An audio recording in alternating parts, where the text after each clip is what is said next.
L'apôtre, écrivant après plusieurs années aux Philippiens, leur dit, avant d'avoir été régénéré, sa position était, quant à la justice de la loi, exempte de tout reproche. Philippiens 3,6. Il se voit dans Romains 7 et dit là que la loi était trop sévère pour lui. Elle le frappait, elle le tuait. Il ne pouvait l'observer. Sous son fardeau, il s'écria, misérable que je suis. Ce n'est pas exempt de tout reproche. Il s'est donc produit quelque chose qui a troublé sa satisfaction et qui a fait de lui un homme divisé par la guerre civile, qui fait rage en lui. Dans l'homme non régénéré, la conscience se cachait derrière les rites et les observations de la loi. L'observation rigide de ses formes et de ses rites séduisait et trompait sa conscience. Elle disait paix, paix, là où il n'y avait que point de paix. Mais lorsque le moment du réveil spirituel arrive, cet état de choses ne peut plus substituer, subsister. La conscience ne peut plus être séduite, trompée.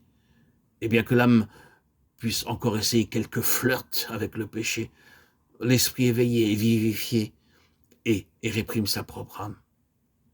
Il appelle les choses par leur nom, c'est-à-dire il appelle le péché péché.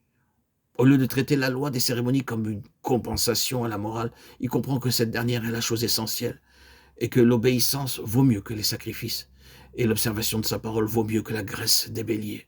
1 Samuel 17, 22. À moins que la signification et la valeur de la mort et de la résurrection de Christ ne soient connues et la vérité de notre identification par la foi avec elle, l'une de deux choses terribles arrivera. Ou bien ce sera une histoire analogue à celle qui nous est décrite dans le chapitre 7 des Romains, une histoire de lutte, d'aspiration et de défaite, une crainte de s'appuyer sur la foi en Christ, en même temps qu'un désappointement profond de la vie chrétienne vécue qui conduit de plus en plus près du désespoir, de la détresse. Ou bien on arrivera à cet état terrible qui dessèche la conscience, cet état qui tue l'esprit, et que l'on nomme l'antinomianisme. Il serait peut-être utile de dire ici qu'est cette doctrine antinomianisme. Le mot est formé de anti, contre, et nomos, loi. Le terme a été employé pour la première fois par Luther pour désigner les adeptes de Martin Agricola qui prétendaient que la loi morale comme telle ne liait pas les chrétiens. Mais la chose elle-même existait longtemps avant l'époque de Luther, où le nom lui fut donné, dès les premiers temps chrétiens. Il y a eu ceux qui ont nié l'utilité de la loi ou ses obligations dans la dispensation de l'Évangile. Il semble que déjà dans les temps apostoliques, ce principe a été à l'œuvre, ce que nous font comprendre plusieurs passages des lettres du Nouveau Testament, car dans ces passages, les apôtres y mettent en garde leurs convertis contre les fausses interprétations de leur enseignement qui serait une excuse à toutes sortes de dérèglements.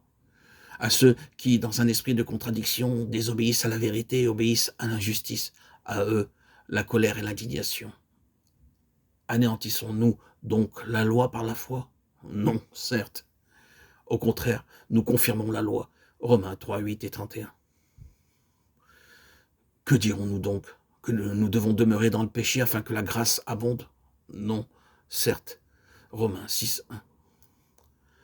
Que personne ne vous séduise par de vains discours, car c'est à cause de tout cela que le courroux de Dieu vient sur les enfants de rébellion. Éphésiens 5, 6.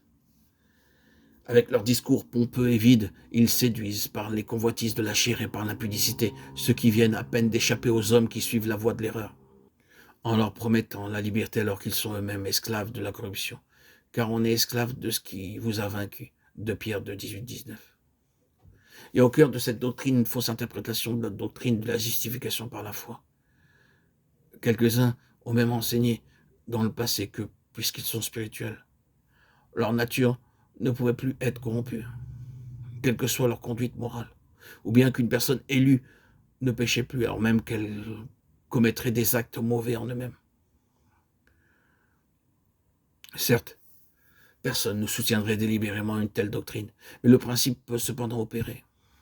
La justification par la foi, avoir la finalité et la plénitude de la perfection en Christ, la persévérance finale, c'est-à-dire lorsqu'on est en grâce, tout est toujours en grâce.